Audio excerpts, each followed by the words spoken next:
Shalom Ubrajá, bienvenidos y bienvenidas al estudio diario del Daf Yomi. Hoy, Bezrat Hashem, vamos a estudiar la página 65, con la cual concluiremos el quinto capítulo que comenzamos hace unos días, hablándonos sobre el Corban Pesach, el primero de los capítulos que nos va a hablar sobre este tema. Vamos a comenzar ya al comienzo, en la segunda línea de la página 65.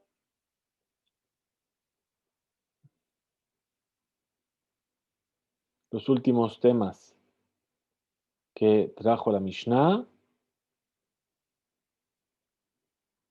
A ver, el ordenador empieza a pensar o a pensárselo. No sé cómo decirlo. Un segundito, voy a cerrar programas para liberar memoria porque esto parece que...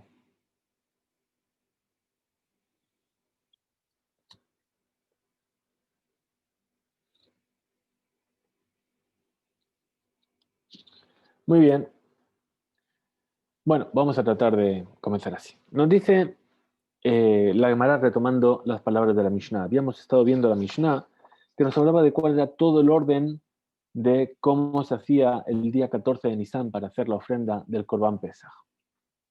Y nos había hablado sobre el hecho de que el Corban Pesach tenía que hacerse en tres grupos, ¿sí? ¿Por qué? Kol Kehal Adat Israel, es decir, tres expresiones que vienen a hablar de grupos y por lo menos cada grupo tenía que tener 10 personas. Así es como habíamos visto. Y la Gemara entonces retoma justo ahí donde está marcado en amarillo y dice Yasak Kat Rishonah. Es decir, cuando salía el primer grupo, entraba el segundo grupo, ¿sí? Y cuando salía el segundo, entraba el tercero. Bien, nos dice Tana, así fue enseñado en una vereitá, y Nikret Kat Atzlanit, es decir, el tercer grupo se le llamaba el grupo de los vagos, ¿sí? Porque se supone que a priori, ¿por qué? Porque son los últimos, ¿no? Es decir, llegaron los últimos, tenían que haber llegado antes. Entonces pregunta la Gemara, dice, ¿cómo le puede recriminar algo a este grupo? Porque si a fin de cuentas tiene que haber tres grupos. Aunque si todo el mundo fuese rápido, siempre habría un tercer grupo. Te dice, Behal o Sagi de lo Aji. Dice, pero no sería posible si no fuese así, que hubiese un tercer grupo. Mayabele Leu Lemebat. ¿Qué es lo que querías que hubiesen hecho? Dice, responde a Gemara y dice, Afilo Aji, incluso que sea así. Y Bayeleu les daroze nafshaihu. Deberían haberse apresurado ellos también. Que de Tania, como se enseñó en una veritad, Rabbi Omer dijo Rabbi, Iefshar leolam velo besam velo bursi. Es decir, en el mundo no puede existir sin perfumistas y sin tanadores. ¿Cuál es la diferencia? El perfumista, como nos dicen, uno no puede entrar en una perfumería y no salir oliendo a perfume, ¿verdad? Pues el perfumista que está todo el día haciendo perfumes, huele a perfume, huele bien. Ahora el tanador, el que está trabajando las pieles, que se trabajan con excrementos, etcétera, y con productos muy fuertes, él siempre va a desprender un mal olor. Es decir, no puede ser que en el mundo que sin perfumistas y sin tanadores. Pero, Ashre mi sheumanuto besam, oilo mi sheumanuto bursi. Pero sigue la verdad y dice, bienaventurado o afortunado es aquel cuyo trabajo es ser perfumista, y hay pobre de aquel que su trabajo es ser tanador. De la misma manera dice, el mundo no puede subsistir sin hombres y sin mujeres. Dice,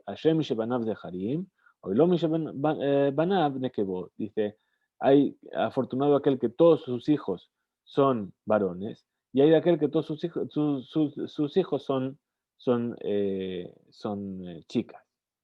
Bien, es decir, no puede, tiene que haber de todo, es decir, tiene que haber un tercer grupo de personas que hagan el Corban Pesach, pero ¿quién te dice que tú tienes que estar ahí? Mejor estar en el primer grupo.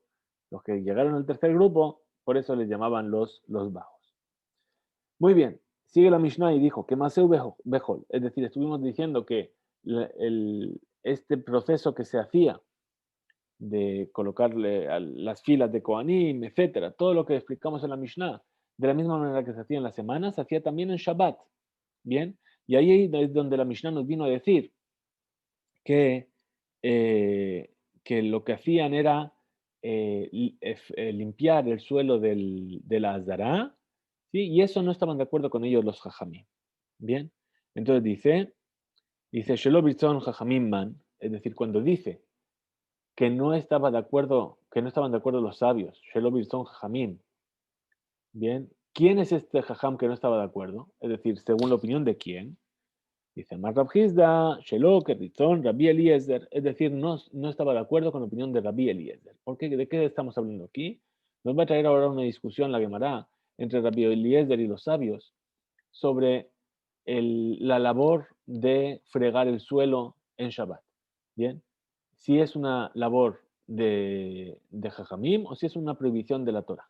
Bien, entonces lo que nos trae y explica Tosafot y explica Rashi, que esta discusión que está en Masejet Shabbat nos trae sobre el hecho de que Rabbi Eliezer piensa que esa es una labor de la Torah y los Jajamim piensan que no, que es una labor de Jajamim.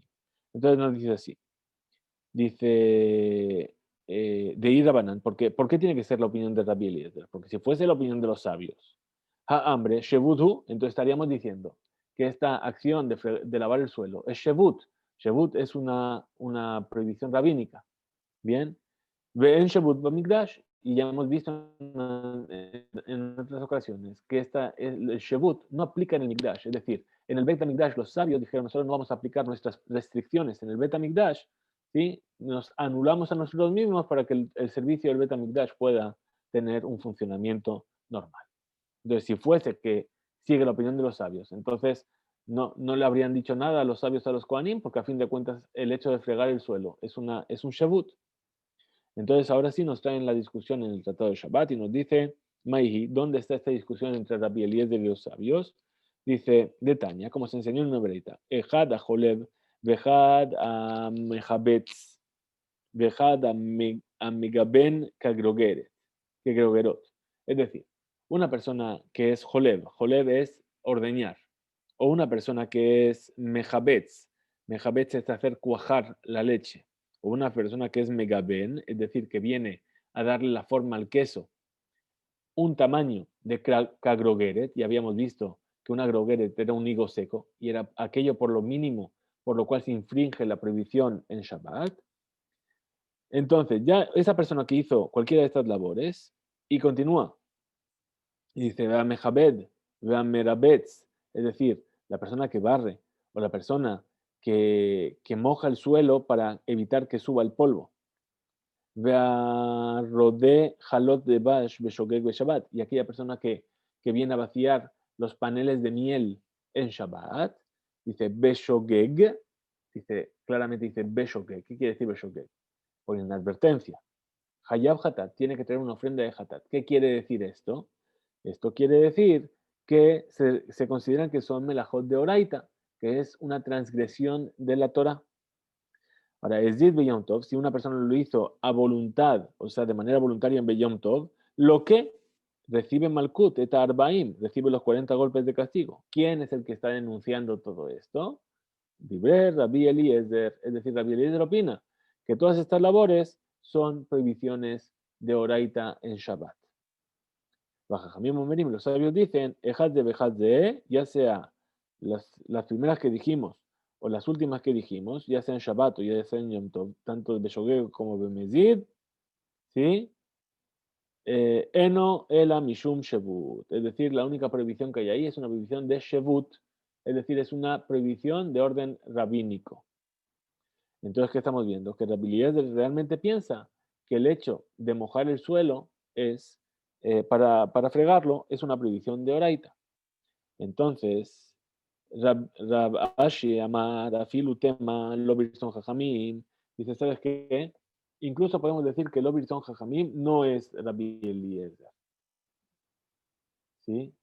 Podemos decir que Lobirson Jajamim ve Rabbi Natán y en realidad seguiría la opinión de Rabbi Natán de Tania, pues enseñó en una vereita, Rabbi Natán Omer, Shebut Sriha Itiru, Shebut Shena Isija lo Itiru. Es decir, en realidad podemos decir que no tiene necesariamente que ser la opinión de Rabbi Eliezer, puede ser la opinión de los Jajamim. Ay, ¿cómo nos arreglamos con el tema del Shebut? Dice, por aquello que dijo Rabbi Natán. Rabbi Natán dijo que en el Bet HaMikdash se autorizó el shevut únicamente para aquello que es necesario para el funcionamiento, es decir, para la boda. Pero para aquello que no es necesario la boda no se permitió el shevut. Ahora, el hecho de limpiar el suelo de la azara que está lleno de sangre es algo imprescindible durante Shabbat. Dice, no, se puede esperar a Motzei Shabbat para limpiarlo. Entonces, por eso le dijeron los Jajamim, no estáis haciendo de la manera correcta. La siguiente cláusula que trajo la Mishnah es la opinión de Rabbi Yehuda. Rabbi Yehuda que nos dijo, Rabbi Yehuda Omer, cosa llámale, es decir, se cogía un vaso, un recipiente y se llenaba de toda la mezcla de sangre que había en el suelo. Vamos a entender ahora por qué se hacía así. Vamos aquí. Tania, Rabbi Yehuda Omer, así enseñó en una vereitá que dijo Rabbi Yehuda, cosa llama malem midam ta'arogot, she'im yishapech damo shel echad mehem nimtza ze machshiro. Entonces dice, se cogía un recipiente y se rellenaba con toda la sangre que había mezclada en el suelo, porque dice la viuda, porque si se hubiese vertido alguna sangre de alguno de los corbán pesas que se tenían que echar al altar, vamos a encontrar ahora que al echar esta sangre, esta mezcla de la sangre, el sacrificio va a ser válido porque la sangre llegó hasta el altar. Es decir, que si una persona hizo shahitá y la sangre cayó al suelo, esa sangre se va a mezclar con toda la demás. En el momento en el que vamos a rellenar ese recipiente con todas las sangres que había mezcladas en el suelo, y va a llegar hasta el altar. Es como si la sangre se hubiese derramado desde un principio en el altar. Ahora, Amrulo le reviuda. Le preguntaron los sabios a reviuda.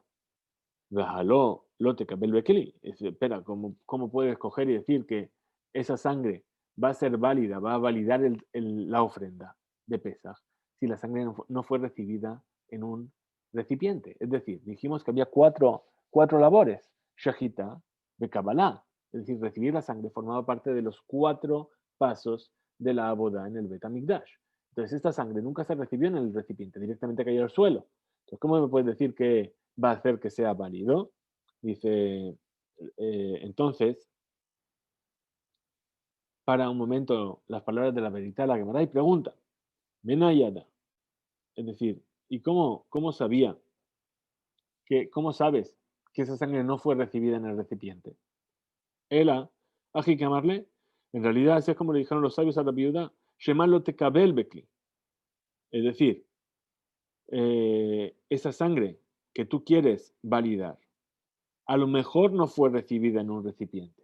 No están afirmando que no fue recibida, sino que está diciendo a lo mejor no fue recibida. ¿Sí?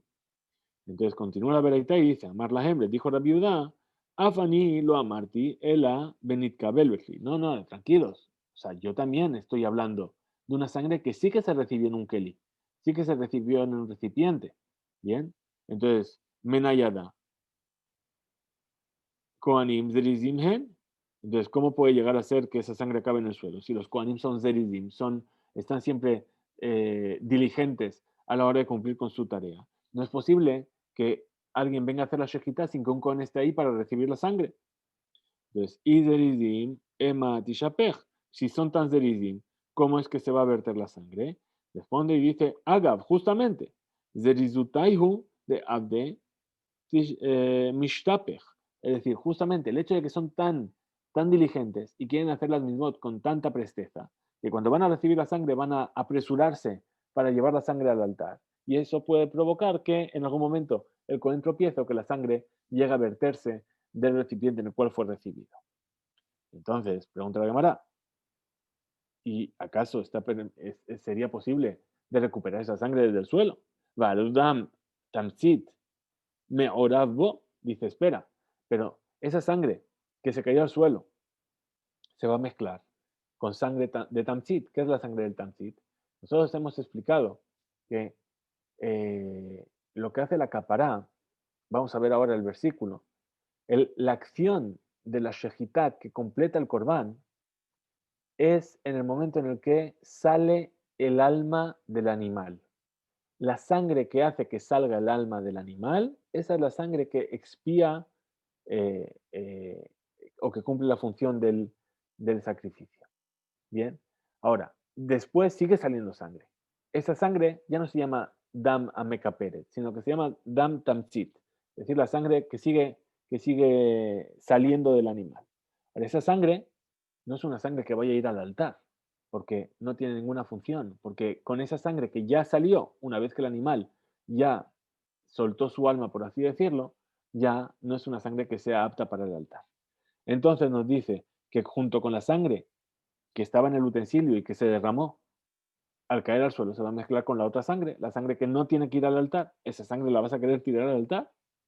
Entonces dice la viuda, letame, la viuda sigue su punto de vista, de Amar, que dijo, dam tamtzit, dame aliahu, dice, según la viuda, incluso el dam tamtzit se considera que es una sangre de nivel elevado y que también tiene que ir al altar, es decir, se considera como sangre para todos, desde todos los puntos de vista, ya sea para lo que es Hol o ya sea para lo que es Kodesh. De Tania, como se enseñó en una vereita.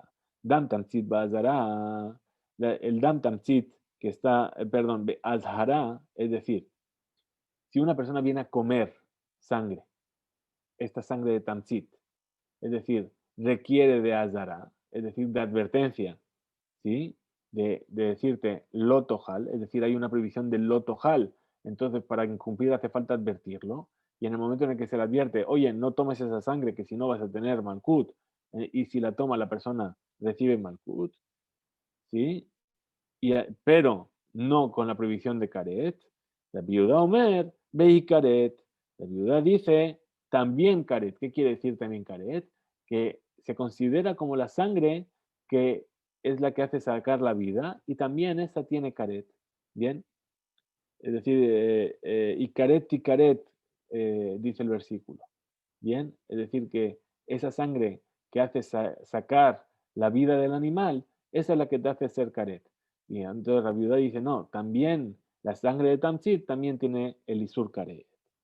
Pregunta la cámara y dice, de amar Rabbi Elazar, pero si dijo Rabbi Elazar, morir Rabbi Yehuda le ñan capara, shen no mejaper.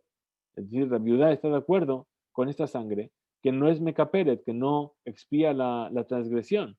Sheneemar, ¿por qué? Porque dice el versículo, ki hadam hu banefesh yekaper. Es decir, la sangre con el alma del animal es lo que va a hacer la expiación. Es decir, la sangre que haga que salga el alma del animal, esa es la que va a expiar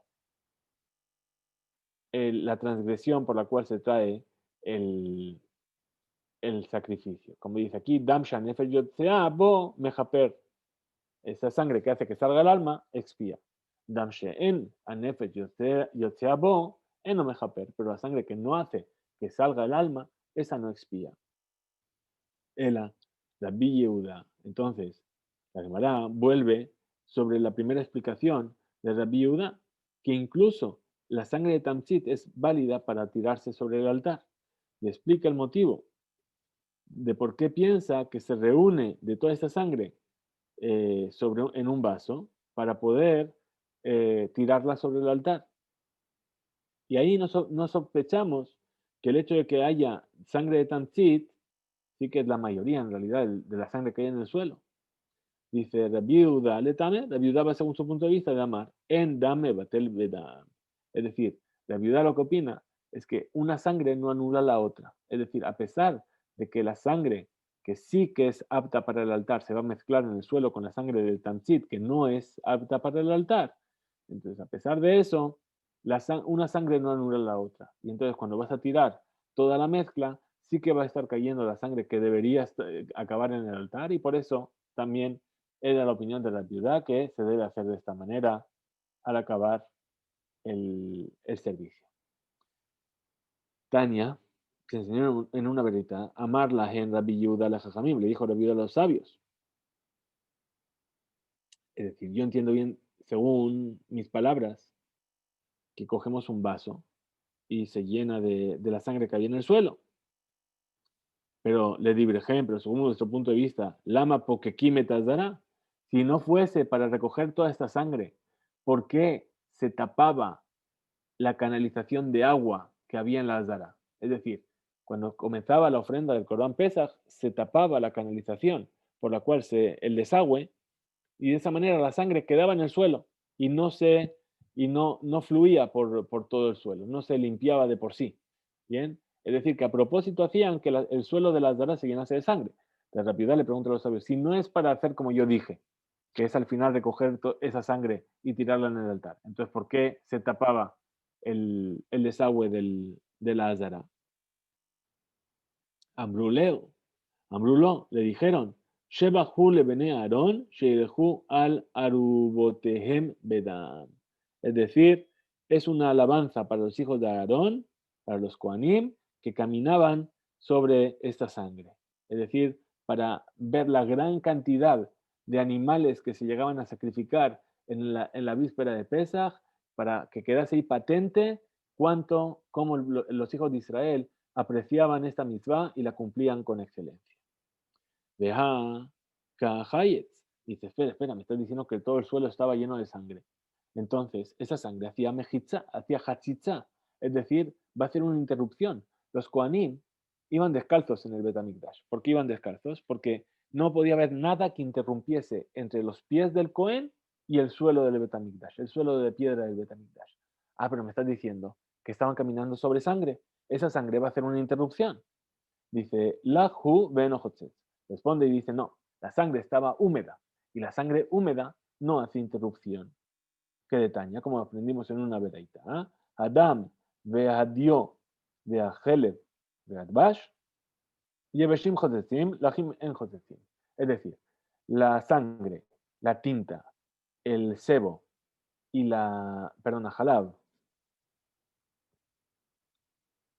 la leche y la miel, cuando están secos, hacen hatzitza, pero cuando están húmedos, cuando están todavía húmedos, no hacen hatzitza.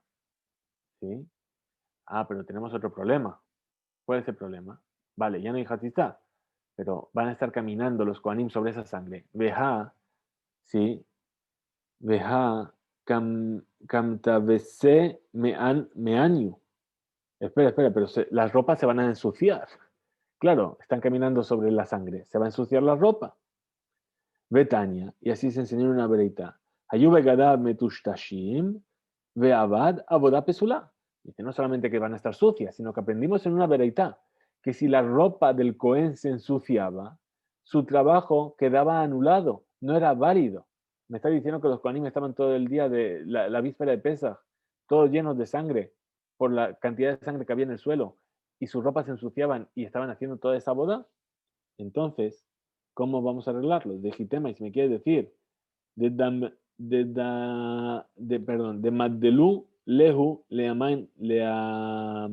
Leamaihu. ¿Y tú sabes qué? Podemos decir que los Kohanim cogían de la túnica, levantaban un poquito y iban caminando así, levantando las túnicas para no mancharlas en el suelo. Dicen, no, no puede ser así. ¿Por qué? Porque Beatania, así se enseñó en una vereita, que está escrito, de la Vaya Cohen, que el Cohen tenía que vestir midobad, es decir, una tela de su tamaño. ¿Qué quiere decir de su tamaño? Mado que midato, es decir, una túnica que era exactamente de su tamaño. Quiere decir que tenía que llegar justo al suelo, ¿sí? Shelo yexar, velo yotir, es decir, que ni sobraba para llegar al suelo, ni le faltaba nada para llegar al suelo. Entonces, seguro que se iba a ensuciar. Entonces, ¿cómo responde? Dice, no, aquí estamos hablando. Beolejet evarim lakvish de lo abdahi. Dice, no, aquí estamos hablando de los koanim que caminaban hasta el altar, que llevaban los miembros al altar, a la rampa, que eso no forma parte de la boda. Y esos son los que se ensuciaban con la sangre. Dice Veló, ¿acaso eso no es parte de la boda?